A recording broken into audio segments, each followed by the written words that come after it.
materi bahasan kita dan melanjutkannya dari tafsir yang ditulis oleh Ustazuna Dr. Firanda Andirja Hafizahullah Ta'ala. Kita masuk kepada tafsir yang juz 27 dan itu diawali dari surah Az-Zariyat. Maka kita persilakan kepada Abu Rumaisa untuk membaca surah Az-Zariyat. Nah, ayat 1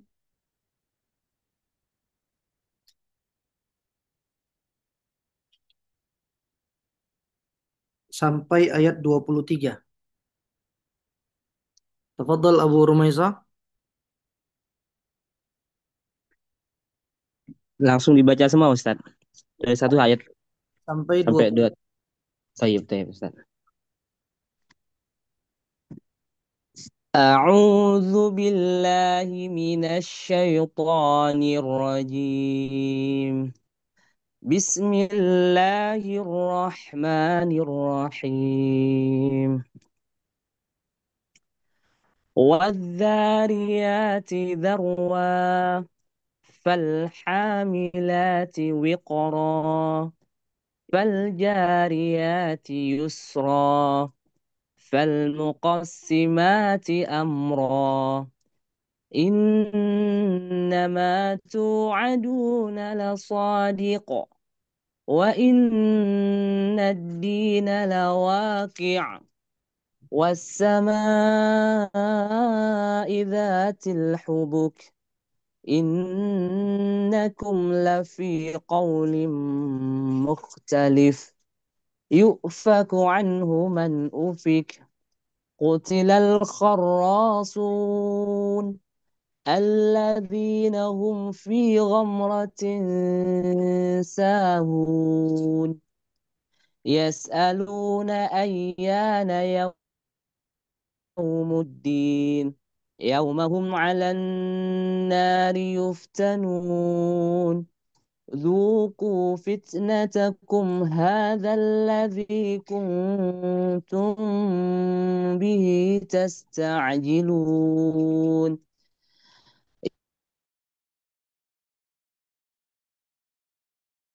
متقين في جنات وعيون آخذين ما آتاهم ربهم إنهم كانوا قبل ذلك محسنين كانوا قليلا من الليل ما يهجعون وبالأسحار هم يستغفرون وفي أموالهم حق للسائل والمحروم وفي الأرض آيات للمؤمنين وفي أنفسكم أفلا تبصرون Nah, وفي السماء رزقكم وما توعدون فورب السماء والأرض إنه لحق مثل ما أنكم تنطقون. baik. Jazakumullahu khairan wa barakallahu fikum. Semoga kita bisa selanjutnya untuk mentadabburi ayat-ayat ini dengan mempelajari tafsirannya. Jadi jamaah sekalian yang dirahmati oleh Allah Subhanahu wa taala, surah Az-Zariyat ini maknanya adalah angin yang kencang yang menerbangkan, dan ini dinamai dengan surah Az-Zariyat atau Waz-Zariyat karena kata tersebut tidak ada di dalam Al-Quran kecuali pada surah ini. Dan di antara metode para ulama dalam menyebutkan nama suatu surah adalah dengan memilih kata yang khusus yang disebutkan di dalam surat tersebut, ya. Jadi ada potongan-potongannya, misalnya Al-Qari'ah, disebutlah dia dengan Al-Qari'ah karena ada dalam muqaddimah daripada surah itu. Salah satu contohnya juga ini adalah Az-Zariyat. Dan Az-Zariyat merupakan surah Makkiyah, diturunkan oleh Allah Subhanahu wa taala kepada Nabi Muhammad sebelum hijrahnya beliau ke kota Madinah, ya. Di antara topik utama yang dibahas dalam surah Makkiyah adalah tentang tauhid, tentang hari kiamat, tentang nubuah atau risalah dan Al-Qur'an, ya. Al-Qur'an yang turun kepada Nabi pada momentum ketika Nabi di kota Makkah sebelum hijrah itu kan sekitar, ya, beliau di sana sallallahu alaihi wasallam sekitar 13 tahun, ya, sebelum hijrahnya. Karena topik-topik tersebut menjadi sekumpulan isu utama yang ditolak oleh orang-orang kafir, ya, karena Nabi masih dalam fase menguatkan akidah kaum muslimin.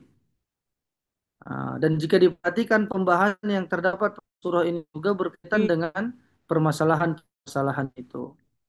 Allah Subhanahu wa taala sebutkan wadzariyati dzarwa, demi angin yang menerbangkan debu.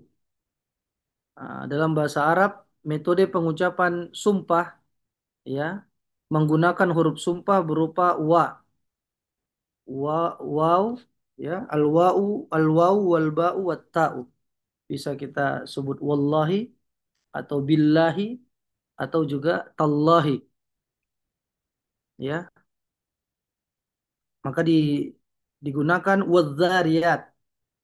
Dan sudah pernah kita sampaikan ketika Allah Subhanahu wa taala bersumpah menggunakan nama makhluknya menandakan keagungan dan keutamaan makhluk tersebut. Dan dahulu pada zaman Umar bin Al-Khattab radhiyallahu an, ada seorang yang bernama Sabir bin Isl, yang mana hobinya sering bertanya tentang ayat-ayat yang sulit untuk dipahami, yang menimbulkan kebingungan pada banyak orang. Dan dia selalu mencari permasalahan. Seperti kebiasaan orang-orang Yahudi, mereka banyak bertanya tapi bukan mau mencari kebenaran, bukan untuk beramal, tapi untuk berbangga-bangga di hadapan orang. Ya, maka suatu hari ia bertemu dengan Umar bin Al-Khattab. Lantas dia bertanya kepada Umar, "Wahai Umar, apa makna wadzariyat?" Umar bin Al-Khattab radhiyallahu anhu sudah mengetahui bagaimana tabiat si Sabih ini yang sering mencari masalah. Maka beliau radhiyallahu anhu pun tidak memberikan jawaban. Namun yang diperbuat oleh yang diperbuat oleh Umar radhiyallahu an adalah memberinya pelajaran dengan memukulnya dan memenjarakannya. Nah, sebagaimana disebutkan ini, ya, dalam tafsir Ibnu Katsir, sebutkan dari Sa'ad bin Al-Musayyib, dia mengatakan suatu hari Sabir At-Tamimi datang kepada Umar bin Al-Khattab mengatakan, "Wahai Amirul Mukminin, apa makna wadzariyati dzarwa?" Maka beliau mengatakan yang dimaksud adalah angin. Kalau aku tidak mendengar dari Rasulullah maka aku tidak akan mengatakan demikian. Lalu dia bertanya lagi, apa maksud al-muqassimati amra? Beliau radhiyallahu anhu mengatakan yang dimaksud adalah malaikat. Kalau aku tidak mendengar dalil dari Rasulullah maka aku tidak akan mengatakan demikian. Ya, ini betapa patuhnya para sahabat terhadap ajaran yang disampaikan oleh Nabi Shallallahu Alaihi Wasallam. Dan juga setelah itu dia masih bertanya lagi, apa yang dimaksud dengan al-jariyati yusra? Beliau radhiyallahu anhu menjawab yang dimaksud adalah perahu-perahu yang aku tidak mendengar dari Rasulullah maka aku eh, kalau aku tidak mendengar dari Rasulullah maka aku tidak akan mengatakan demikian. Lalu beliau menyuruh orang-orang untuk memukul Sabir dengan 100 cambukan dan diasingkan dalam rumah. Setelah sembuh dari sakitnya, ya, dicambuk lagi 100 kali. Dan Umar menaikkannya di atas pelana onta, akhirnya beliau menyuruh Abu Musa al-Ash'ari untuk melarang orang-orang bermajlis dengan Sabigh bin Asal. Ya, para ulama berselisih pendapat mengenai arti dari 4 sumpah. Jadi kan pakai waw berarti ini adalah bentuk sumpah yang Allah sebutkan. Wadzariyati dzarwa falhamilati wiqra faljariyati yusra falmuqassimati amra. Ya, demi disebutkan falhamilati wiqra, wadzariyati dzarwa, demi malaikat-malaikat yang menerbangkan debu, demi malaikat-malaikat yang mengatur awan, yang mengandung hujan, demi malaikat-malaikat yang mengatur kapal-kapal yang berlayar dengan mudah, demi malaikat-malaikat yang membagi-bagi urusan. Ya. Dan telah diketahui jamaah sekalian bahwa dalam Al-Quran Allah Subhanahu wa taala sering bersumpah dengan malaikat. Seperti dalam surah Al-Mursalat, An-Nazi'at, As-Saffat, dan ayat-ayat yang lain yang menunjukkan bahwa Allah Subhanahu wa taala bersumpah dengan makhluknya, yaitu malaikat, alamul ghaib, ya. Hal ini bertujuan untuk apa? Menjelaskan bahwa malaikat adalah makhluk Allah Jalla wa ala, dan mereka di bawah perintah Allah. Karena orang-orang musyrik terdahulu menganggap bahwa malaikat adalah putri-putri Allah. Ya, mereka katakan itu anak Allah, ya. Waliyadzubillah, sebagaimana disebutkan tentang keyakinan mereka, wa ja'alul malaikata alladzina hum ibadur rahmani inatha asyahidu khalqahum satuktabu syahadatuhum wa yus'alun. Dan mereka menjadikan malaikat-malaikat yang mereka anggap itu adalah sebagai hamba Allah yang maha pemurah sebagai perempuan. Ya, apakah mereka menyaksikan penciptaan malaikat-malaikat itu? Asyahidu khalqahum, kelak akan dituliskan persaksian mereka dan mereka akan dimintai pertanggungjawaban. Ya, sehingga sebagian dari mereka menyembah malaikat. Jadi ada sekelompok orang-orang yang menyembah malaikat. Mereka melalui ayat ini Allah Subhanahu wa taala membantah keyakinan dan pemahaman mereka bahwa malaikat adalah makhluk Allah, bukan putri ciptaan Allah Subhanahu wa taala. Dan mereka pun tunduk di bawah perintah Allah. La ya'sunallaha ma amarahum wa yaf'aluna ma yu'marun. Malaikat itu tidak bermaksiat dan mereka patuh atas perintah Allah. Adapun sebagian ahli tafsir mengatakan bahwa pada ayat ini Allah berbicara tentang wanita. Allah bersumpah dengan para wanita, ya, yang mampu untuk melahirkan, dan mereka yang memiliki benih-benih untuk melahirkan bayi, demi para wanita yang mengandung. Sebagian menafsirkan demikian. Namun ini merupakan pendapat yang lemah dan jauh dari kebenaran karena dibantah oleh banyak ulama tafsir. Di antaranya misalnya Syekh Muhammad Amin Asy-Shinqiti juga dalam kitab Adwaul Bayan. Dan pendapat yang lebih kuat adalah sebagaimana yang telah ditafsirkan oleh sebagian besar ulama, yaitu seperti yang kita sampaikan tadi. Ya, itulah maknanya, terjemahannya. Ada juga ulama yang berpendapat lebih rinci lagi, seperti Ibnu Ashur dalam kitabnya At-Tahrir wa Tanwir. Dia mengatakan semua sumpah ini berkaitan dengan angin. Karena Allah berfirman, demi angin yang berhembus. Demi angin yang maka angin-angin tersebut membawa awan. Membawa awan-awan, lalu angin-angin itu mendorong awan ke tempat yang siap untuk diturunkan hujan. Maka angin-angin yang siap membagi hujan sesuai dengan tempat yang ditakdirkan oleh Allah untuk diturunkan hujan. Gitu ya. Jadi sebagian menafsirkan demikian. Wallahu a'lam.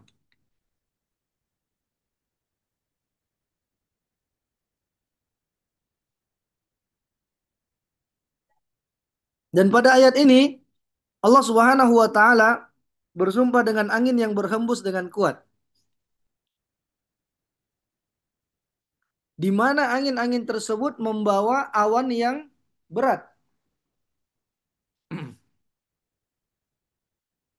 Ya.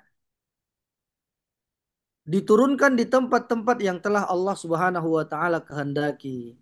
Wa huwa alladhi yursilur riyaha bushran baina yaday rahmatih hatta idza aqallat sahaban thiqalan suqnahu li baladin mayyit.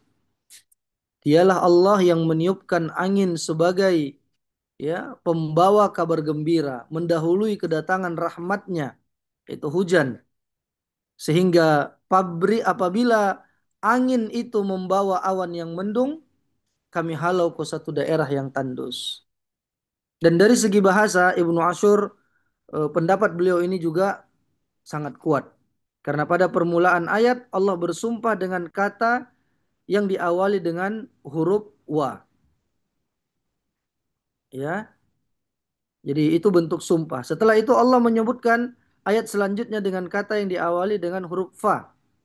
Yang mana fa itu artinya adalah maka atau lalu, artinya semua itu datang dan terjadi berurutan. Ya, setelah sesuatu yang telah disebutkan.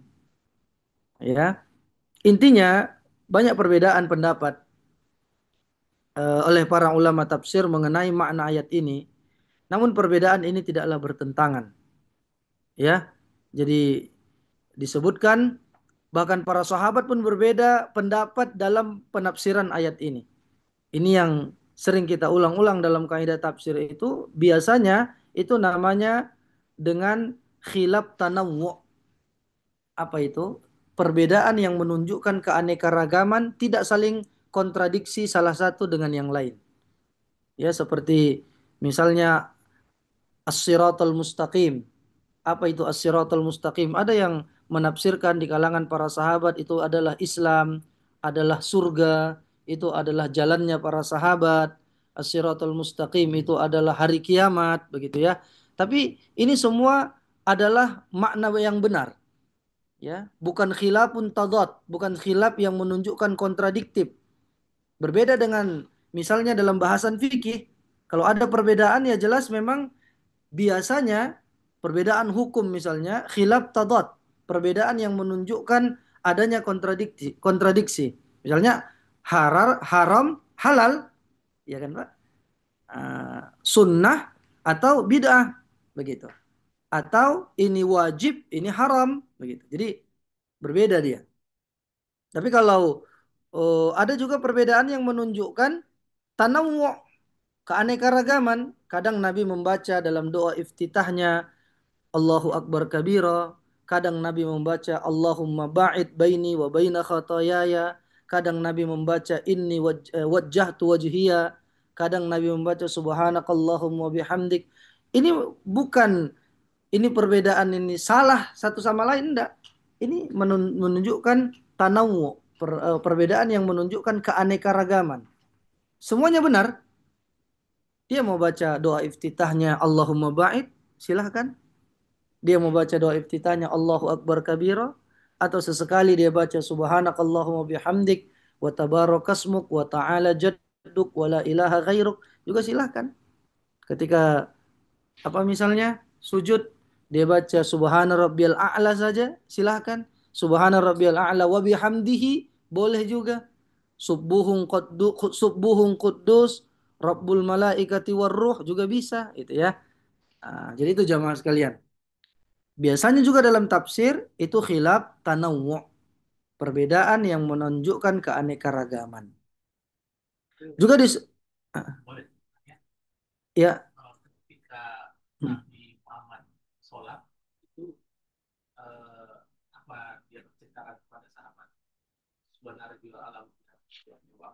Iya, Pak.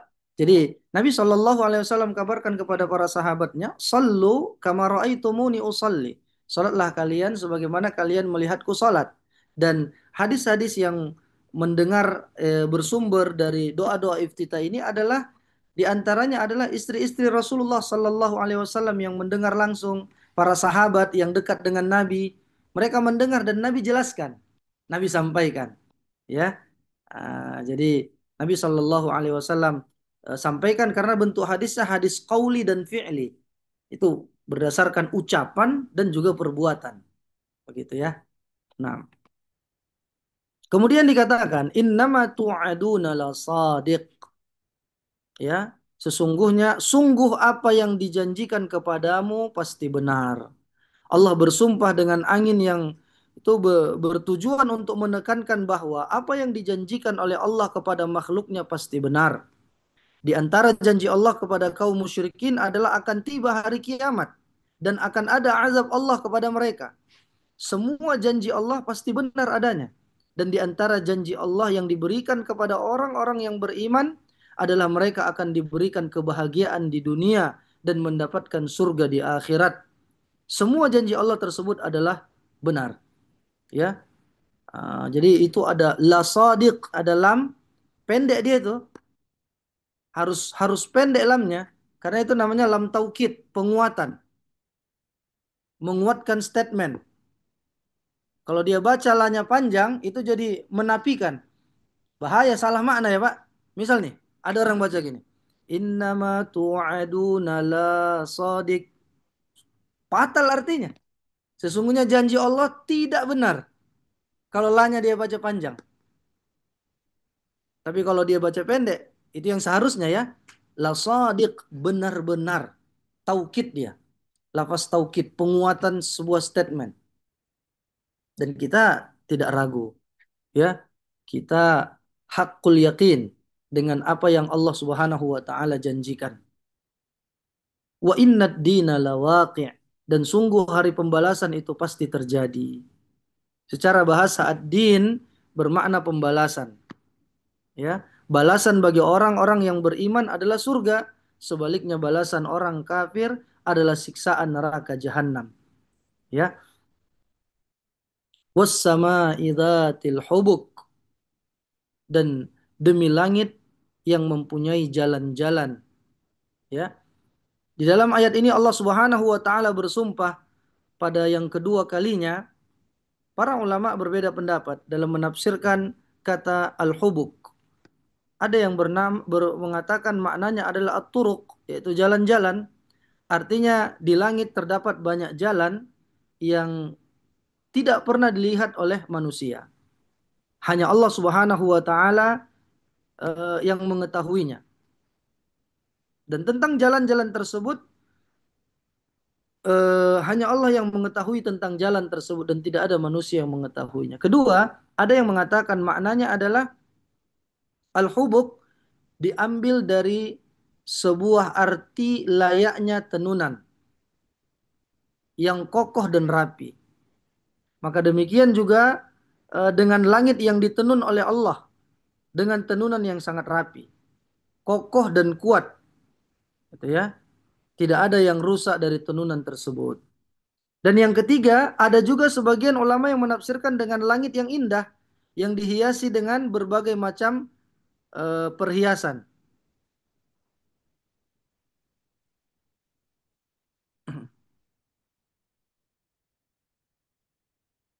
Mana Mas Soleh?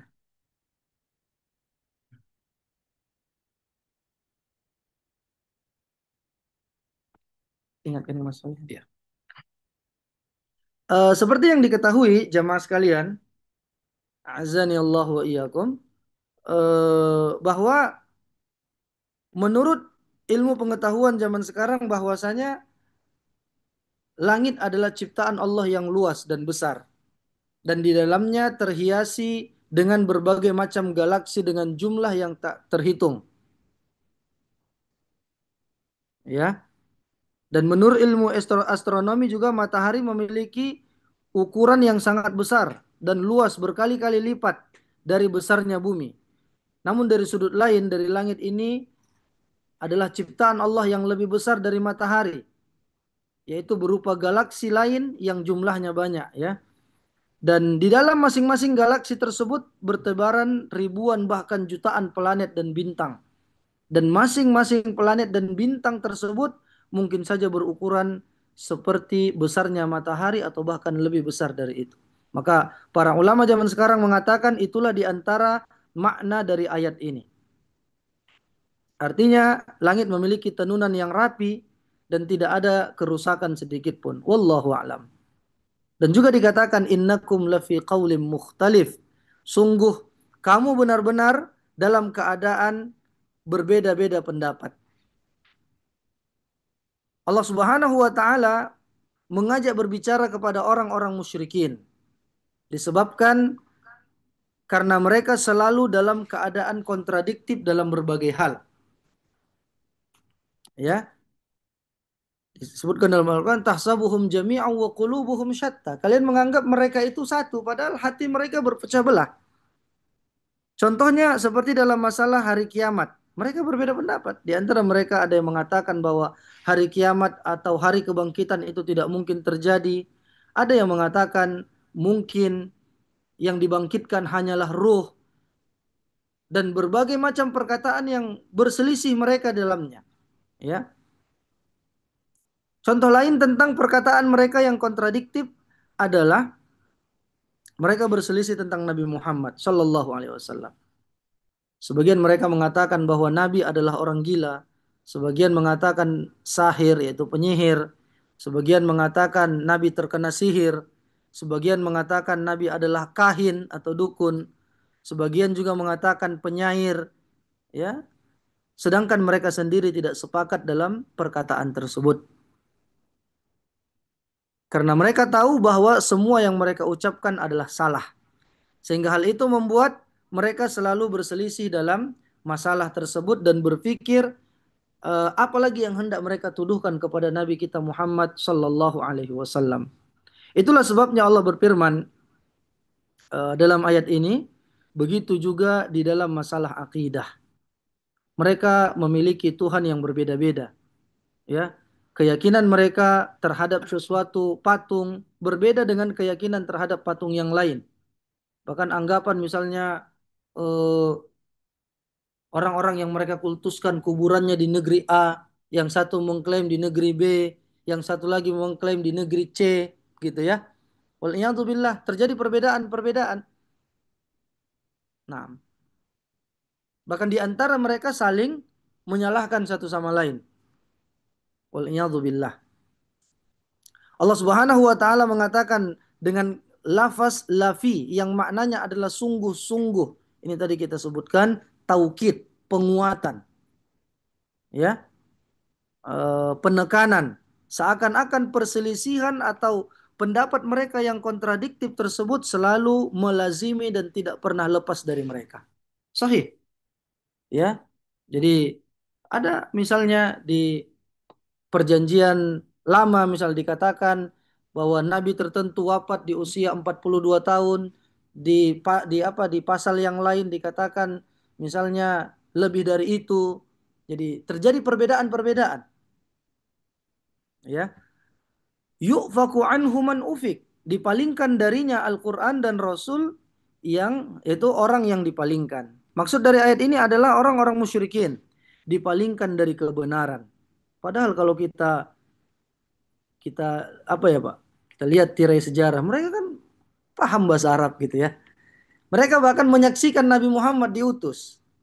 Mereka sudah beri gelar Nabi Muhammad adalah orang yang as-sadiqul amin, jujur dan terpercaya. Tapi begitulah ketika seorang tidak mendapatkan hidayah, ya. Padahal Al-Quran selalu dibacakan oleh Nabi, dibacakan oleh para sahabat.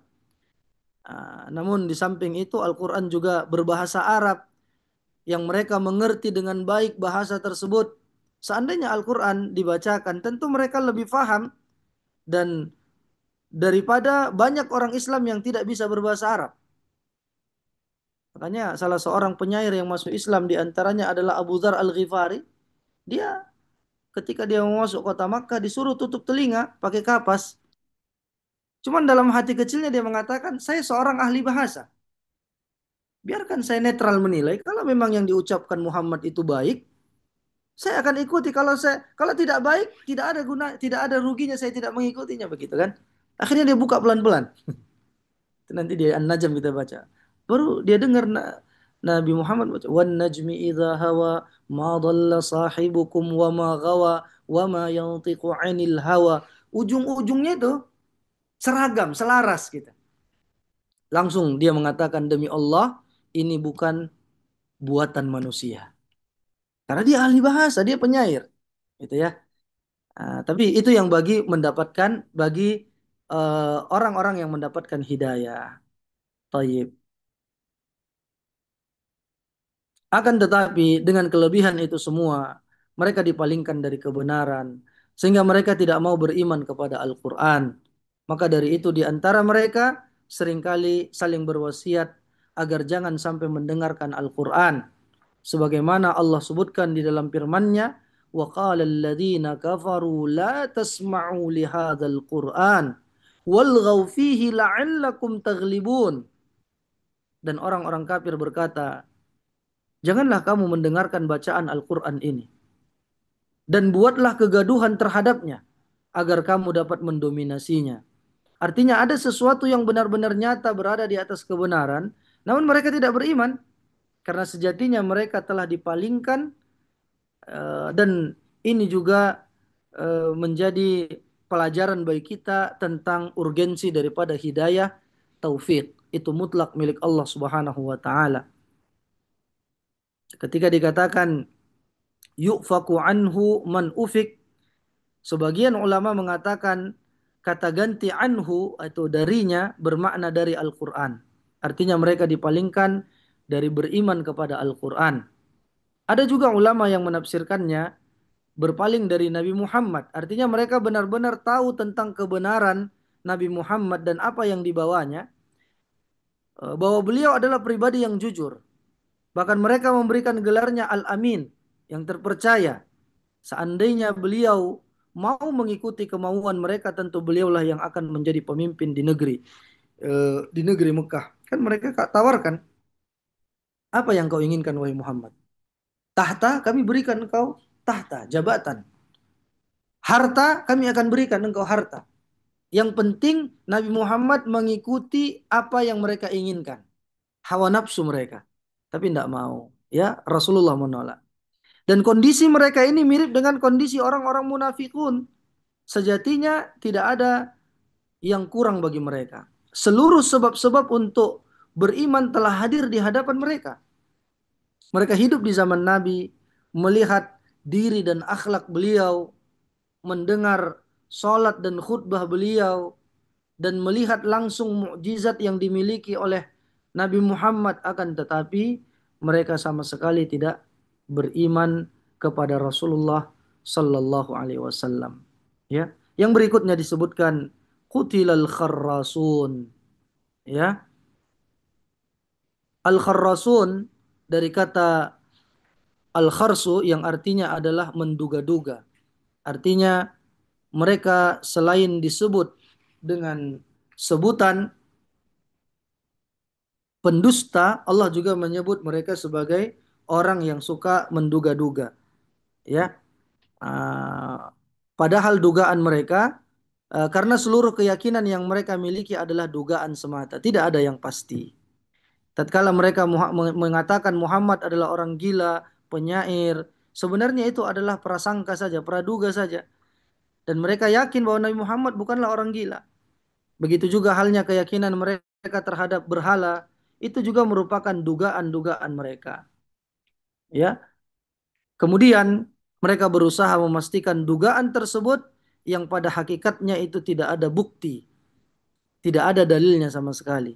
Iyattabi'una illa zan. Mereka tidak lain hanyalah mengikuti prasangka saja. Ya, jadi keyakinan mereka tidak dibangun di atas dalil, tidak dibangun di atas argumentasi yang kuat, tetapi hanya sekedar dugaan. Apa saja yang mereka katakan tentang Nabi Muhammad, hari kiamat dan Al-Quran, pasti itu hanya berupa dugaan saja. Maka dari itu Allah Subhanahu wa taala mencela mereka, ya. Kemudian disebutkan yang berikutnya, tiga ayat yang terakhir yang akan kita bacakan, alladzina hum fi ghamratin sahun, yaitu orang-orang yang terbenam dalam kebodohan dan kelalaian. Orang-orang kafir sibuk dalam kebodohan mereka sehingga mengakibatkan mereka lalai dari beriman kepada kebenaran.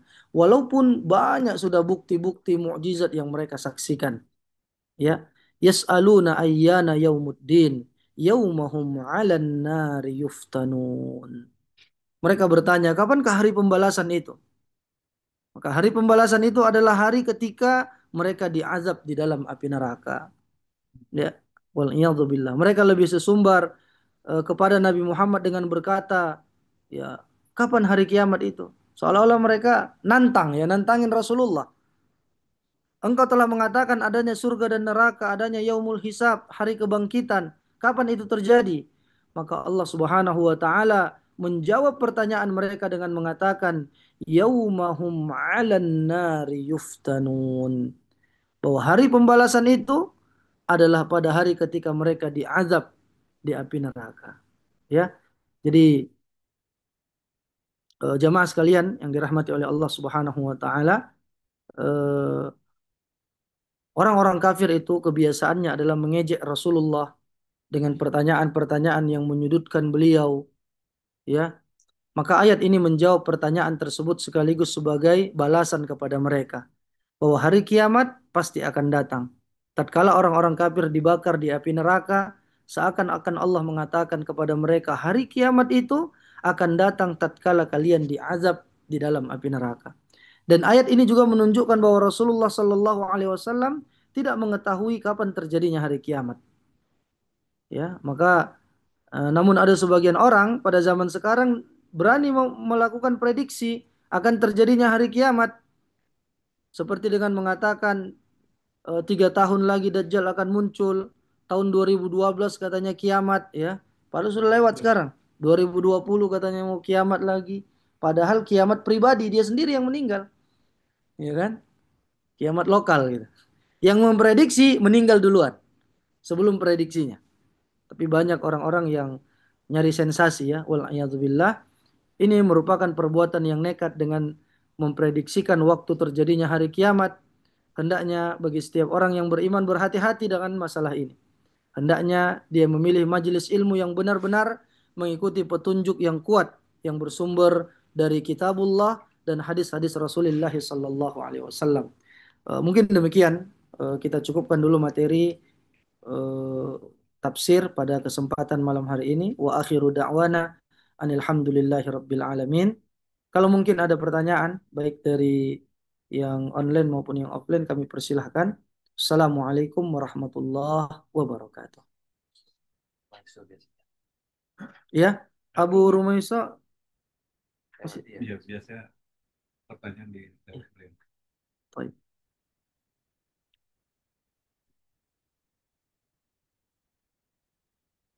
Udah keluar belum ya?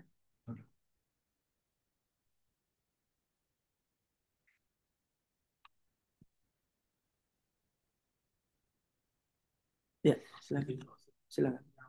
Yang bahas tentang langit-langit ini sama dengan yang ketika Nabi ke langit tujuh itu ya, ada langit satu sampai tujuh sampai sembilan, kalau ada biaya tidak itu ya, Yang di mana di awal? yang tentang langit. Iya. Nah, jadi itulah bahagian-bagian tata surya secara keseluruhan, ya. Jadi kan ada disebutkan misalnya eh, ada di lapisan langit ketujuh, sebagian lagi berpendapat lapisan langit keempat, ada namanya Baitul Ma'mur, gitu ya.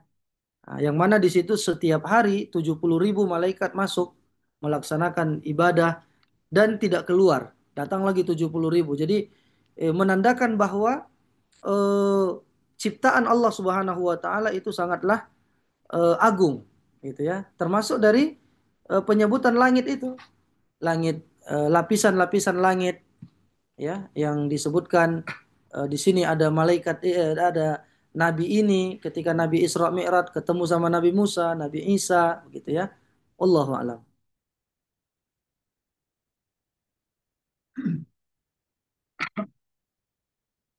Baik, silakan Pak, silakan. Jadi Ustaz menjelaskan dari ayat 5 itu innama tu'aduna Lasar. lasad, Ya. lasad. Hmm. Lam itu lam taukid. Sahih. Ya. Itu bukan harfu jar, Hah? huruf jar. Kalau dia harfu jar, dia kepada li dia, li, ya kan?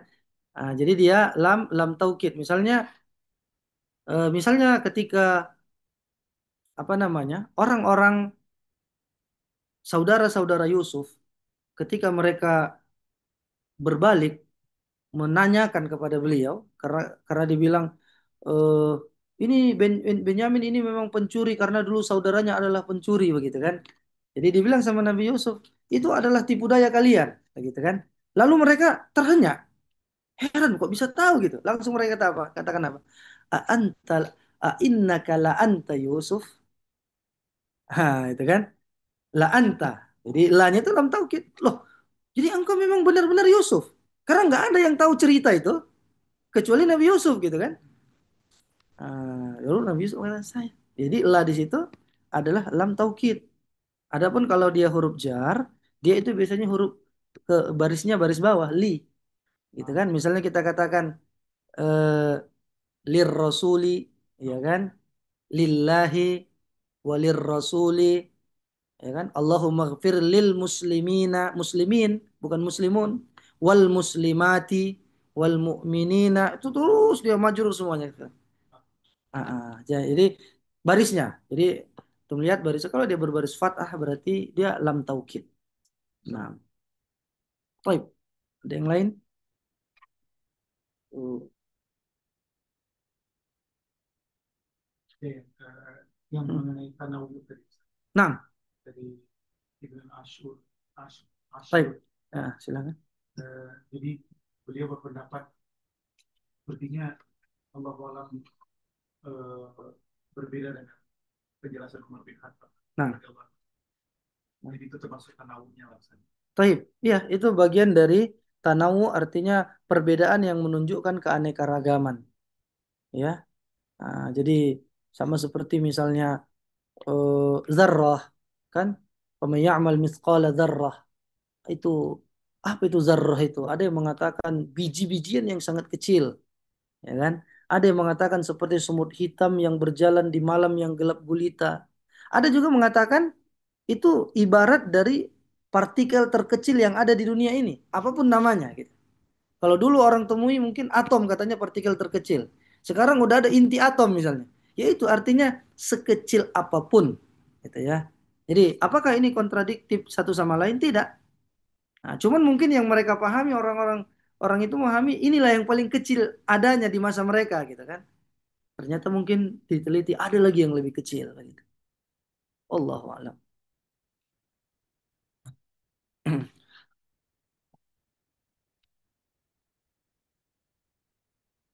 Ya mungkin kalau boleh bertanya terkait masalah ikhtilaf, eh, Nah, mukhtalif, ya. nah, Eh, Kadang-kadang anak bingung, misalnya di Bulughul Maram, ya, Ustaz. nah, Ada gimana tuh? hadis mengenai jangan nahan kencing kalau mau sholat. Iya, Tapi ada yang satu lagi masalah, Ustaz yang lebih tahu dari anak. iya maksudnya dia dia berbedanya dengan lapas yang mana itu kira-kira? Jadi yang satu membolehkan, satu tidak membolehkan. Ya. Misalnya nahan kencing, sholat. Hmm, baik. Kan ada hadis yang dalam riwayat Bukhari Muslim, termasuk juga dalam Bulughul Maram itu ada la salata ma'a hadratit ta'am wala huwa yudafi'uhu al-akhbathan. Itu dia mungkin yang dimaksud sama Abu Akmal. Eh, Tidak ada salat ya dengan hadirnya makanan, tidak ada salat berjamaah dengan hadirnya makanan dan ketika dia sedang menahan buang hajat, entah itu buat BAB atau BAK gitu kan. Nah, di sini kembali kepada apa fungsi dari huruf lam di situ ya. Di situ para ulama mengatakan ada kan di situ maksudnya la itu dia la nafiyah, nafiyah lil kamal atau nafiyah lis sihah ya, menafikan kesempurnaan, artinya tidak sempurna sholat seseorang ketika dihidangkan makanan dia tetap sholat gitu kan Pak, tidak sempurna gitu, bukan tidak sah gitu. Jadi harus kita rujuk kembali kepada pernyataan ulama. Misalnya Ibnu Hajar di dalam hadis itu mengomentari bahwa itu yang dinafikan itu adalah tidak sempurna sholat seseorang. Kalau makanan sudah dihidangkan, tapi dia berangkat ke masjid, itu pun ada dalam tanda kutipnya kata para ulama, ketika dia lapar dan dikhawatirkan ketika dia sholat terbayang-bayang makanan itu dia, kan? Jadi nggak khusyuk dia salat. Tapi kalau posisi misalnya antum sama ahli bait juga ya ndak lapar gitu ya, ndak lapar. Walaupun sudah dihidang, kita mau sholat dulu, boleh, tidak apa-apa. Nah, tapi kalau dikhawatirkan udah dihidang makanan, kemudian kita sholat, kemudian terganggu kekhusyukan kita, atau kita pulang, nggak jadi datang menyantap makanan tersebut, ini juga bagian dari adab yang tidak baik. Begitu juga ketika menahan buang air besar, buang air kecil, dia paksakan, dia tahan, baru dia sholat, gitu kan? Ini juga tidak sempurna pahalanya, ya. Tapi kalau misalnya ketika kita dengar hadis la salata liman lam yaqra bi Fatihatil kitab, tidak ada salat bagi orang yang tidak membaca Al-Fatihah. La di sini nafyus sihah, menafikan kesahihan salat. Tidak sah salat orang yang tidak membaca Fatihah. Dari mana kita tahu ini begini, ini begini? Kita mendengarkan penjelasan para ulama hadis, ya. Jadi kita dengarkan penjelasan mereka yang sama seperti misalnya begini juga. Kita sering dengar la yu'minu ahadukum hatta yuhibba li akhihi ma yuhibbu li nafsihi. Tidak beriman seseorang sampai dia mencintai saudaranya seperti dia mencintai dirinya sendiri. Berat nggak ini, Pak? Berat. Jangankan mencintai orang lain, kita mencintai anak kita seperti mencintai diri kita sendiri, mungkin juga butuh perjuangan gitu kan. Artinya begini, setara kecintaan kita kepada orang lain dengan kepada diri sendiri. Nah, ternyata yang dinafikan di situ nafyul kamal, tidak sempurna. Bukan tidak beriman berarti kafir. Bahaya. Ini kadang-kadang kalau orang tidak merujuk, akhirnya mudah dia mengkafir-kafirkan saudaranya jadinya.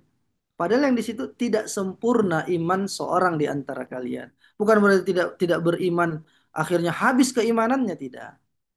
Ya, karena untuk ketika itu Umar kan bilang, ya Rasulullah, saya belum sanggup begitu kan mencintai dibandingkan diri saya sendiri. Artinya mencintai engkau dibandingkan sesuai dengan kadar kecintaan saya kepada diri sendiri, kata kata Rasulullah, al-ana ya Umar.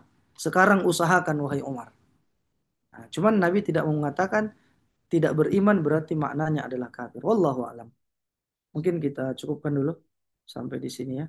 Subhanakallahumma bihamdika asyhadu an la ilaha illa anta astaghfiruka wa atubu ilaik. Wassalamualaikum warahmatullahi wabarakatuh.